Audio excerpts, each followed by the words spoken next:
একটা মানুষ যখন খুব একা হয়ে যায় তখন তার মন থেকে সব আনন্দ মরে যায়।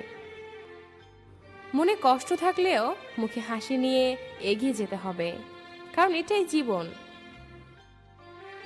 এখনকার ভালোবাসা ভালোবাসা নয়, তাতে মিশে থাকে কিছু মিথ্যে অভিনয়। বাস্তবতা হলো সবচেয়ে বেশি আগলে রাখা জিনিসগুলোই সব থেকে আগে হারিয়ে যায়। জীবনে অনেক কিছু চেয়েছি, আর যেটা চেয়েছি আমি চেয়েছি। সব থেকে বড় নেশা কি জানো? কারো মায়াতে নিজেকে আবদ্ধ করে ফেলা।